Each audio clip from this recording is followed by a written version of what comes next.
جو ایک طویل موسم ہے، اور اللہ تبارک و تعالیٰ نے اس روئے زمین پر نہ صرف ہندوستان بلکہ ہندوستان سے باہر آپ کے فیوز و برکات جاری فرمائے، اور آج تک ایک دنیا ہے جو آپ کے بار پر عقیدت و محبت کے ساتھ حاضری دیتی ہے، اور ان کے در سے فیض کا سلسلہ آج بھی جاری اور ساری ہے۔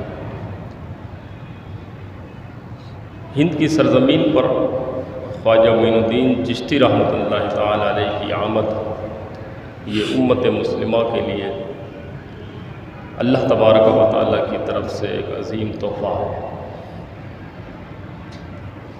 آپ کی زندگی کے کئی پہلو ہیں جس پر طویل گفتگو، طویل تقاریر ہو سکتی ہیں، لیکن میں وقت کی مناسبت سے چند اہم چیز آپ کے گوش گزار کرنا چاہوں گا۔ یہ وہ وقت ہے کہ جب بغداد کی سرزمین پر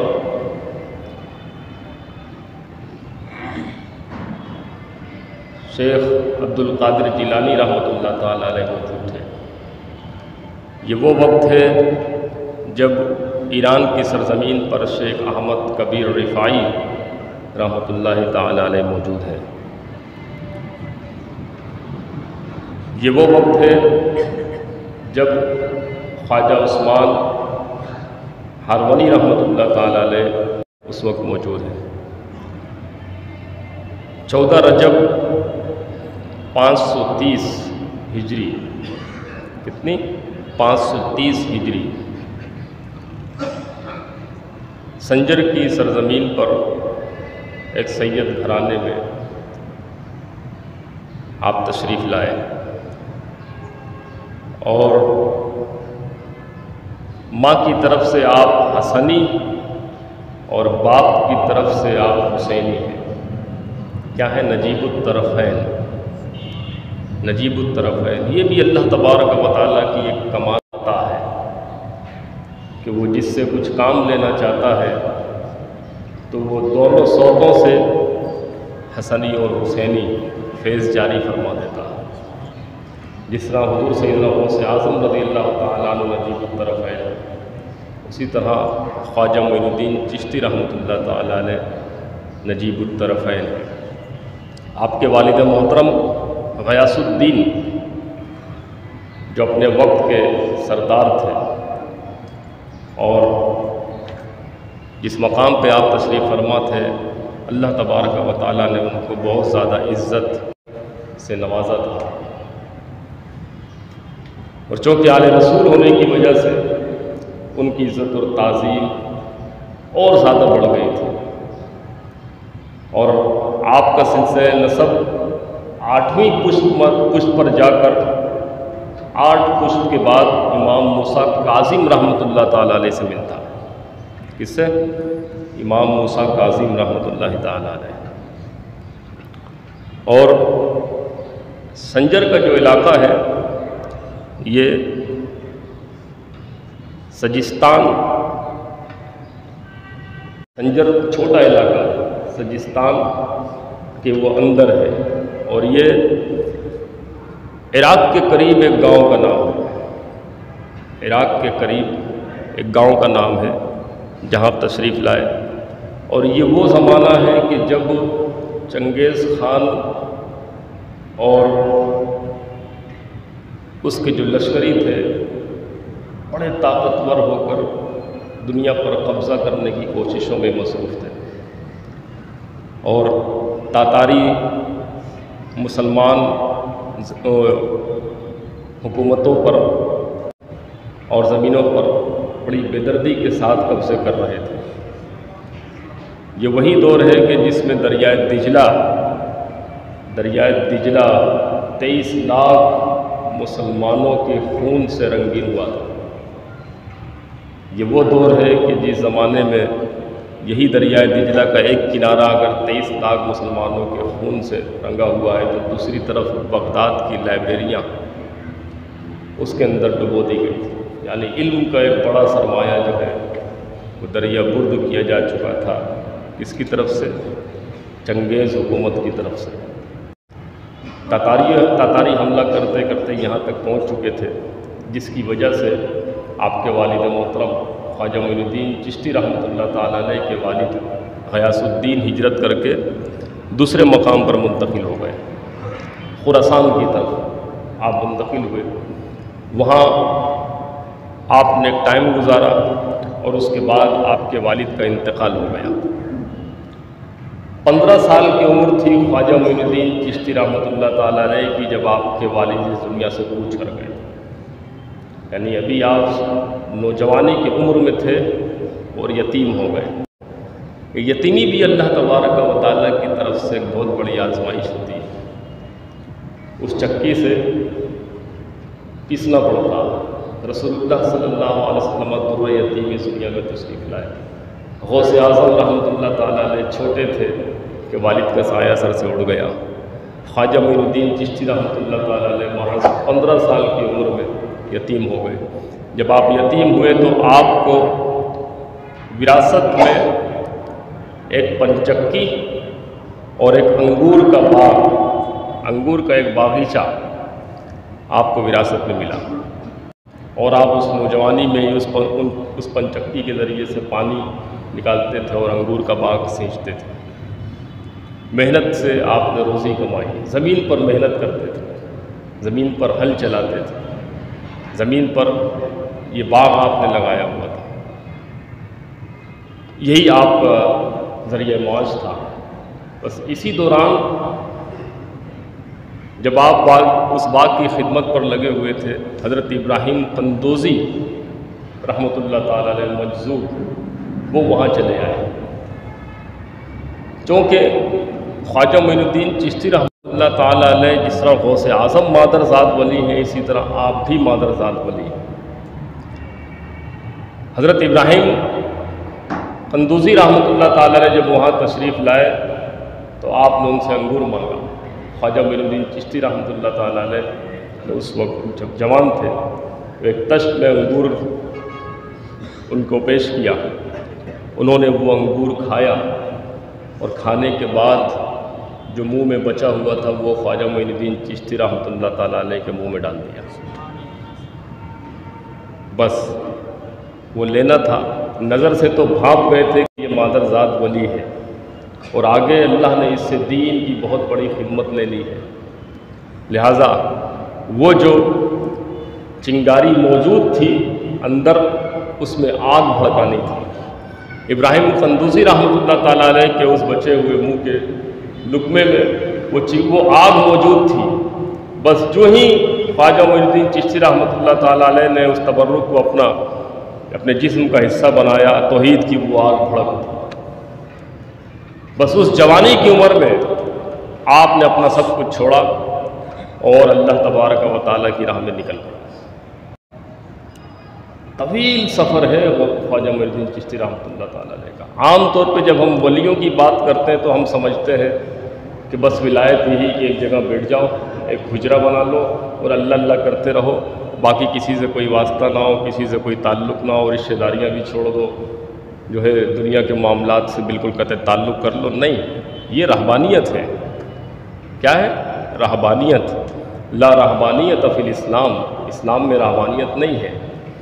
ہاں، چند مخصوص ٹائم کے لیے اگر کوئی شخص اللہ سے اپنے قرب کو مضبوط کرنے کے لیے، تعلق قائم کرنے کے لیے لمیٹڈ ٹائم تک اپنے آپ کو محدود کرتا ہے تو اس کو رہبانیت نہیں کہا جا سکتا، بلکہ اس کو چلہ یا اعتکاف اس طرح کہتے ہیں۔ تو یہ اوقات تو گزرے ہیں اولیاء اللہ کے، لیکن ایسا کبھی نہیں ہوا کہ ایک جگہ بیٹھے تو وہیں بیٹھے رہ گئے، نہیں۔ اولیاء اللہ کی آپ ہسٹری اٹھا کر دیکھیں۔ اچھا، دوسری چیز کیا ہے؟ دوسری اہم چیز یہ کہ ہم یہ سمجھتے ہیں کہ اللہ کے ان ولیوں کا علم سے کوئی واسطہ نہیں ہوتا، جیسا کہ آج کے جھوٹے قسم کے صوفی اور بے علم قسم کے لوگ مسند کی خلافتوں پر بیٹھ کر یہ سمجھتے ہیں کہ علم جو ہے گمراہی کی طرف لے کر جاتا ہے، اور یہ اللہ ایسا نہیں تھا۔ نہیں، یہ بہت بڑی غلط فہمی ہے۔ اللہ کا ولی ہو اور اس کا دل معرفت الہی، علم شریعت سے خالی ہو، یہ ہو ہی نہیں سکتا۔ اور اس کے حصول کے لیے وہ اسی طرح محنت اور تگ و دو کرتا ہے جس طرح ایک کسبی ولایت حاصل کرنے والا جد و جہد، ریاضت، مجاہدات اصول علم کے لیے نکلتا ہے۔ حالانکہ وہ مادرزاد ولی ہوتے ہیں لیکن اس کے باوجود وہ اسی پروسیس سے گزرتے ہیں۔ لہٰذا اس علم کی شمع کو مزید روشن کرنے کے لیے خواجہ معین الدین چشتی رحمۃ اللہ تعالیٰ علیہ نکلے، اور نکل کر آپ نے جو ہے قیام کیا۔ آپ نے بخارا اور سمرقند، کہاں قیام کیا؟ بخارا اور سمرقند جا کر، اور وہاں وہ اس وقت علم کا مرکز تھا۔ یہ بغداد، یہ بخارا، یہ سمرقند، یہ علم کے مراکز تھے۔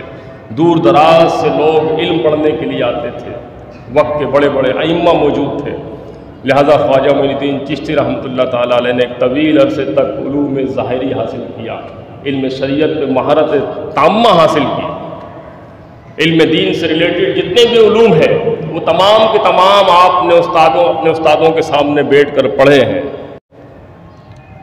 ہمارے یہاں اس کو بیان ہی نہیں کیا جاتا، ہم کچھ اور سمجھ رہے ہوتے ہیں۔ ہم صرف کرامات کا پورشن لے کر صرف وہی بیان کر رہے ہیں، کرامات اپنی جگہ پر، لیکن یہ ان کی جد و جہد، یہ رسول اللہ کا مشن، وہ اس انداز سے آگے لے کر نکلتے ہیں۔ پورا علوم شریعت میں مہارت تامہ حاصل کی، اور اس کے بعد اس علم کی شمع کو لے کر جہاں جہاں جہالت تھی وہاں پہ جلانا شروع کی۔ تاریخ کی کتابوں میں یہاں تک لکھا ہے کہ خواجہ معین الدین چشتی رحمۃ اللہ تعالیٰ علیہ نے خواجہ معین الدین چشتی رحمۃ اللہ تعالیٰ علیہ نے 3 سال تک مسجد نبوی میں درس حدیث دیا ہے۔ کتنے سال تک؟ 3 سال تک مدینہ منورہ میں آپ رسول اللہ کی احادیث، قال اللہ قال رسول کا درس دیتے رہے اور لوگوں میں علم بانٹتے رہے۔ یہ پوشن ہمارے ذہنوں میں ہے ہی نہیں، نہ اسے بیان کیا جاتا ہے، نہ اس میں کوئی دلچسپی لیتا ہے۔ یہ ہے دین کی وہ خدمت۔ 3 سال تک آپ رسول علم شریعت کا علم، اچھا پڑھنے کا ٹائم ایک پیچھے الگ ہے، اب اس کے بعد اس علم سے دوسروں کو روشناس کرانا اور رسول اللہ کے پیغامات کو لوگوں تک پہنچانا، وہ مشن آپ کا جاری رہا۔ پھر آپ جس مقصد کے لیے گھر سے نکلے تھے، اللہ سے ایک قرب خاص کے لیے، وہ علم باطنی جو اندر سے بے چین کر رہا تھا، اس کے حصول کے لیے آپ وہاں سے روانہ ہوئے تو آپ پہنچے، مرشد کی تلاش میں نکل پڑے کہ کوئی ایسا مرشد مل جائے۔ کب نکلے؟ جب سارے علوم ظاہریہ حاصل کر لیے، علم شریعت حاصل کر لی، پڑھایا، دین کی تبلیغ بھی فرماتے رہے، اور اس کے بعد مرشد کی تلاش میں نکلے۔ جب مرشد کی تلاش میں نکلے تو پھر نیشاپور میں جا کر ایک قصبہ ہے جس کا نام ہارون ہے،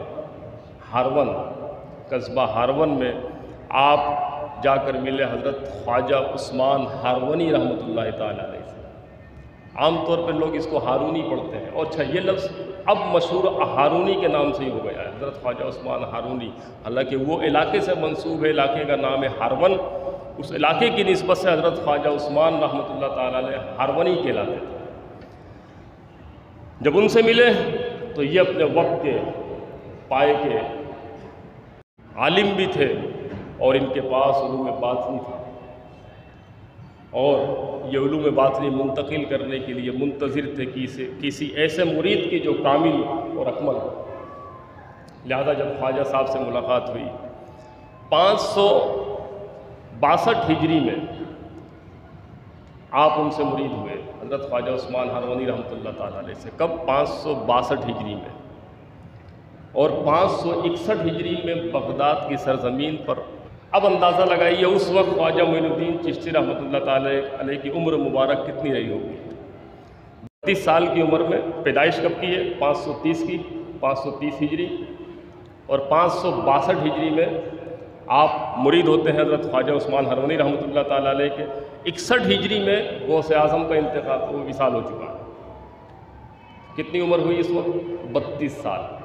یہ جوانی کا عالم ہے۔ اس کا مطلب ہے کہ ولایت، جو آپ مادرزاد ولی تھے، اس مقام پر آپ پہنچ چکے تھے کہ غوث اعظم سے روحانی آپ کا رابطہ تھا۔ ابھی مرید کسی کے نہیں ہوئے تھے، علم شریعت حاصل کر رہے تھے، اور جب مرید ہوئے تو پھر اپنے مرشد کی خدمت میں ایسا لگے کہ جہاں پیر جاتے تھے مرید ساتھ ساتھ ہوتا تھا۔ 15 سال تک حضرت خواجہ عثمان ہرونی رحمۃ اللہ تعالیٰ علیہ کی خدمت کرتے رہے، خدمت کی، اور جب وہ کاملیت حاصل ہو گئی جو ایک مرید کو حاصل ہونا چاہیے، تب خواجہ عثمان ہرونی رحمۃ اللہ تعالیٰ علیہ نے آپ کو خلافت سے نوازا ہے۔ ایک طویل عرصہ خدمت کے بعد خلافت سے نوازا۔ ہمارے ہاں خلافت ایک کھیل بن گیا ہے، 4 پان کسی کو کھلا دے تو وہ خلافت دے دیتا ہے۔ ایک عجیب معاملہ ہے، بڑی عجیب و غریب چیز بنا دیا ہم نے اس کو۔ بہرحال اللہ کے ولیوں کی نظر ہوتی ہے، اور اگر اصل وہ واقعی پیر ہے، اگر وہ واقعی اللہ کے ولی ہیں تو وہ ایک نظر سے بھاپ لیتے ہیں، پھر اس کی تربیت کرتے ہیں، اس کو تمام پروسیس سے گزارتے ہیں، اس مراحل سے، اور اس کے بعد اس کو خلافت سے نوازتے ہیں۔ 15 سال کے بعد حضرت خواجہ عثمان ہارونی رحمۃ اللہ تعالیٰ نے آپ کو خلافت دی، اور اس کے بعد اپنے اس مرید کامل کو لے کے چل پڑے حرمین شریفین کی طرف، اور خانہ کعبہ کا طواف کرنے کے بعد بالکل میزاب رحمت کے نیچے کھڑے ہو کر غلاف کعبہ پکڑ کر خواجہ عثمان ہارونی رحمۃ اللہ تعالیٰ نے اللہ کی بارگاہ میں رکھا دیا، مولا معین الدین کو لے کر آیا ہوں اپنی بارگاہ میں قبول فرما، معین الدین کو لے کر آیا ہوں اپنی بارگاہ میں قبول فرما۔ تو اللہ کی طرف سے ندائے غیب آئی کہ یہ ہمارا معین ہے، یہ ہمارا معین ہے، اور اس بارگاہ میں قابل قبول ہے۔ اور اس کے بعد کتابوں میں لکھا ہے کہ جب آپ اپنے پیر و مرشد کے ساتھ رسول اللہ صلی اللہ علیہ وسلم کی بارگاہ میں حاضر ہوئے، حضور کی بارگاہ میں جب مرشد نے کہا کہ سلام کا نذرانہ پیش کرو، تو حضرت خواجہ معین الدین چشتی رحمۃ اللہ تعالیٰ علیہ نے رسول اللہ کی بارگاہ میں صلاۃ و سلام کا نذرانہ پیش کیا۔ الصلاۃ والسلام علیک یا رسول اللہ، الصلاۃ والسلام علیک یا خاتم النبیین۔ تو لکھا ہے کہ روضہ رسول سے آواز آئی، روضہ رسول سے جواب آیا، وعلیکم یا شیخ المشائخ، وعلیکم یا سید الاقطاب، اے قطبوں کے سردار، اے مشائخ کے سردار، تجھ پر بھی سلامتی۔ رسول اللہ کی طرف سے جواب آیا۔ آپ کی ہسٹری کی جتنی مستند کتابیں اٹھا کے دیکھیں آپ کو یہ روایت ملے گی، یہ روایت ملے گی۔ یہ ایک موقع تھا جب پیر و مرشد کے ساتھ حاضر ہوئے تھے، ایک اور موقع تھا جب آپ اکیلے حاضر ہوئے رسول اللہ کی بارگاہ میں۔ اس وقت تو باقاعدہ رسول اللہ کے روضے سے ندا آئی کہ معین کہاں ہے، معین کو بلاؤ۔ لوگ سننے والوں نے سنا معین نام کا بندہ تلاش کر رہے ہیں، پھر آواز آئی کہ معین الدین چشتی کو بلاؤ، معین الدین چشتی کو بلاؤ۔ اچھا، چشت سلسلہ یہ حضرت خواجہ عثمان ہارونی رحمۃ اللہ تعالیٰ علیہ سے چلا، وہ چشتی کہلاتے تھے۔ چشت سلسلہ اس وقت بھی تھا، لیکن اس چشت سلسلے کو تقویت جب ملی جب وہاں سے خلافت منتقل ہو کر خواجہ معین الدین چشتی رحمۃ اللہ تعالیٰ علیہ کے ہاتھ میں آئی۔ آج پوری دنیا میں سلسلہ چشت پہچانا جاتا ہے۔ اس وقت جب دوسری بار حاضری دی تو اس وقت باقاعدہ طور پر رسول اللہ صلی اللہ علیہ وسلم نے ان کی ذمہ داری لگائی کہ تمہارے لیے ہند کی سرزمین ہے، ہند کی سرزمین پر جاؤ۔ پھر جب حضور وہاں سے حضرت خواجہ معین الدین چشتی وہاں سے چلے ہیں تو ایک طویل سفر ہے، فوراً ہند نہیں پہنچے، ایک طویل سفر ہے۔ اور یہ اولیاء اللہ کا ایک خاصہ ہوتا ہے کہ وہ زمینوں پر سفر کرتے ہیں، حجروں میں قید ہو کر نہیں رہتے ہیں، رسول اللہ کے مشن کو پورا کرتے رہتے ہیں، رسول اللہ کے مشن کو جاری اور ساری رکھتے ہیں۔ یہ طویل ایک عرصہ ہے۔ رسول اللہ مدینہ منورہ سے روانہ ہوئے جب واپسی، تو یہ پورا عرب کراس کرتے ہوئے، افغانستان کراس کرتے ہوئے ایک طویل عرصے تک اس درمیان میں تبلیغ بھی فرماتے رہے، درس و تدریس بھی فرماتے رہے، اور اس وقت کے اولیاء اللہ سے بڑے بڑی شخصیات کا نام ہے، ان سے ملاقاتیں کرتے رہے، کچھ سے فیض حاصل کرتے رہے، کچھ میں فیض جاری کرتے رہے۔ کرتے کرتے آپ غزنی پہنچے۔ یہ داتا کا شہر ہے غزنی، یہ حضرت داتا علی حجویری رحمۃ اللہ تعالیٰ علیہ کی جائے پیدائش ہے۔ اور پھر وہاں سے ہوتے ہوئے آپ لاہور تشریف لائے۔ جب لاہور تشریف لائے تو آپ نے وہ تنہائی اختیار کی، وہ خلوت نشینی اختیار فرمائی داتا صاحب کی بارگاہ میں بیٹھ کر۔ 40 دن آپ نے جب چلہ کیا اور ادھر سے جب فیض کا انبار جاری ہوا تو پھر آپ کی زبان اقدس سے نکلا، گنج بخش فیض عالم مظہر نور خدا، نا کسارا پیر کامل کاملارا رہنما۔ وہاں کیا مشاہدات کیے، کیا مراقبات ہوئے، کتنا قرب حاصل ہوا اللہ تبارک و تعالیٰ کا، اور کتنا فیض جاری ہوا کہ آپ کی زبان اقدس سے نکلا کہ اس بارگاہ میں جس میں حاضر ہوں یہ گنج بخش فیض عالم، تمام عالم کو فیض کے خزانے بخشنے والی ہے۔ مظہر نور خدا، یہ ہستی اللہ کے نور کا مظہر ہے۔ ناکسارا پیر کامل، ناقصوں کے یہ پیر کامل ہیں، اور کاملارا رہنما، اور جو پیر کامل ہیں یہ ان کے رہنما ہیں، ان کے رہبر ہیں۔ یہ شعر آج بھی کچھ لگا ہے نا جو داتا صاحب کے مزار کے ساتھ، اب تو اس کی چار دیواری کر دی گئی، اسی مقام پر بیٹھ کر آپ نے وہ خلوت نشینی اختیار فرمائی تھی، اور پھر آج بھی وہ شعر وہاں پہ گونگا اور زبان زد عام ہے۔ یہ خواجہ صاحب کا شعر ہے۔ اور پھر یہاں سے حکم ہوا کہ اب اچھا ہند کی سرزمین شروع ہو چکی ہے، یہاں آپ نے عرصہ قیام کیا، آپ کے کافی معتقدین یہاں آئے، اور پھر اس کو لے کر آپ چل پڑے دہلی کی طرف۔ دہلی کی طرف جب آپ چلے ہیں تو راستے میں بے شمار واقعات پیش آئے۔ 40 درویشوں کو آپ یہاں سے لے کر چلے، اور دہلی سے اجمیر تک پہنچتے پہنچتے آپ 700 خاندان آپ کے ہاتھ پر مسلمان ہو چکے تھے۔ کتنے؟ 700 خاندان۔ یہ ہوتا ہے صوفیہ کا کام، نکل کر خانقاہوں سے ادا کر رشم شبیر۔ وہ نکلتے ہیں خانقاہوں سے، بند نہیں ہوتے، اور دین کو محدود نہیں کرتے کہ بس ذکر کر لو، یہ کر لو، وہ یہ سب کی جگہ سب کرنے چاہیے، مراقبہ بھی کرنا چاہیے، مجاہدات بھی کرنے چاہیے، ذکر جلی بھی ہونا چاہیے، ذکر خفی بھی ہونا چاہیے، لیکن دین وہاں تک محدود نہ ہو، بلکہ جب دین کو ضرورت پڑے، جب دین کو ضرورت پڑے تو اس دین کی سربلندی کے لیے نکل پڑو، اور جب جس وقت جس چیز کی ضرورت پڑے اس چیز کے ساتھ نکلو۔ جہاں مال کی ضرورت پڑے وہاں مال کے ساتھ، جہاں علم کی ضرورت پڑے وہاں علم کے ساتھ، جہاں جہاد کی ضرورت پڑے وہاں جہاد، جہاں جان کی ضرورت پڑے وہاں جان حاضر کر۔ یہ ہوتی ہے دین کی خدمت جو ہمارے صوفیہ نے کی ہے۔ 90 لاکھ مسلمان، 9 ملین ہندو، نان مسلمز آپ کے ہاتھ پر بیعت اسلام لائے۔ دنیا یوں ہی نہیں مانتی، آج وہ سلطان الہند کہلاتے ہیں، ہند کے سلطان کہلاتے ہیں۔ آج بھی دیگر مذاہب کے لوگ بھی ان کی بارگاہ میں حاضری دیتے ہیں وہاں سے برکتیں حاصل کرنے کے لیے۔ لیکن ایک چیز کی طرف آپ کی توجہ دلانا چاہوں گا، مزارات کو ہمارے جوہلا طبقے نے خرافات کا گڑھ بنا دیا۔ بہت ساری غیر شرعی حرکات ہوتی ہیں، ان کا مشن یہ نہیں تھا کہ یہ ان خرافات کو مچایا جائے وہاں۔ اس میں ریاست کی بھی ذمہ داریاں ہیں، اس میں ہمارے اہل علم طبقے کی بھی کوتاہی ہے کہ علماء عوام کے اندر وہ شعور بیدار کیے جانا چاہیے۔ ارادہ یہی ہے انشاءاللہ اگلا ٹاپک کہ مزار پہ ہمیں کیا کیا کرنا چاہیے اور کیا کیا نہیں کرنا چاہیے، اس پر گفتگو ہوگی۔ تو مجھے امید ہے کہ آپ وقت سے پہلے تشریف لائیں گے تاکہ جو کوئی چیز مس نہ ہو۔ اللہ تبارک و تعالی ہم سب کو بزرگان دین کے فیوز و برکات سے مستفیض فرمائے، اولیاء اللہ کی قدر کرنے کی توفیق عطا فرمائے، ان کے نقش قدم پر چلنے کی توفیق عطا فرمائے، آمین۔ وآخر دعوانا ان الحمد للہ رب العالمین۔